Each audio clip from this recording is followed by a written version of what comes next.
Hi bro. Hi అన్న. Devara songs వచ్చినాయి కదా, ఎలా కనిపిస్తుంది? నా దేవరా సాంగ్స్ చూస్తుంటే ఒక డిఫరెంట్గా ఉన్నాయి, చాలా బాగున్నాయి. జూనియర్ ఎన్టీఆర్ కెరియర్లో ఇది మంచి బెస్ట్ సాంగ్స్ అనుకోవచ్చు. మ్యూజిక్ డైరెక్టర్ కంపోజ్ చేయడం కొంచెం ముందుగా హ్యాట్సాప్ చెప్పాలి.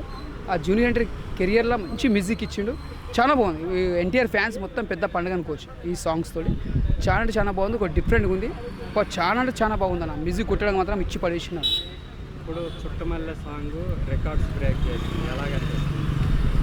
ఆ చుట్టమల్ల సాంగ్ చూస్తుంటే మాత్రం నాకు ఎట్లా అనిపిస్తుంది అంటే, మన ఒక బాహుబలి సినిమాలో అనుష్క ప్రభాస్ ఈ పాటను చూసిన పడవలో ఒకటి, ఆ పాట సాంగ్ ఎలా ఉందో కొరియోగ్రాఫర్ బ్యాక్గ్రౌండ్ కానీ అదంతా చూస్తుంటే నాకు చుట్టమల్ల సాంగ్ నాకు అట్లా అనిపిస్తుంది. అంటే ఇదొక కొత్త డిఫరెంట్ లొకేషన్ తీసుకొచ్చిండు.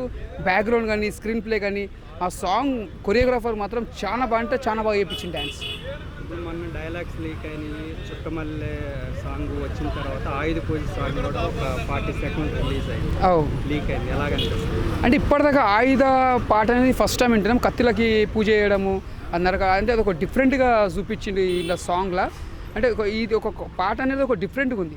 అంటే ఇప్పటిదాకా జూనియర్ ఎన్టీఆర్ ఇప్పటిదాకా అది అంటే చూడలే. ఇప్పటిదాకా కత్తిలతో ఒక పాట కానీ ఒక దాన్ని పూజ చేసి ఇట్లా నరక అది ఒక డిఫరెంట్గా పెట్టిండు ఇలా జూనియర్ ఎన్టీఆర్ ఇలా దేవరాల. ఇది పెద్ద పాట కూడా బ్లాక్ బస్టర్ అవుతుంది. దేవర పాట ఇలా 2 పాటలు చాలా బాగున్నాయి, చాలా బ్లాక్ బస్టర్ అనొచ్చు. అంటే మీ ఎక్స్పెక్టేషన్స్ ఎలా?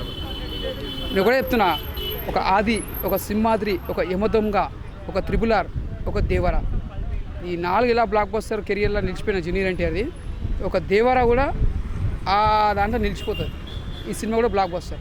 ఒక సింహాద్రి, ఒక ఆది, ఒక యమదొంగ, ఒక త్రిబులార్, ఒక దేవర, ఇది ఒక ఈ సినిమా కూడా అలా కలిసిపోతుంది, బ్లాక్ బస్టర్ అని చెప్పొచ్చు. సూపర్.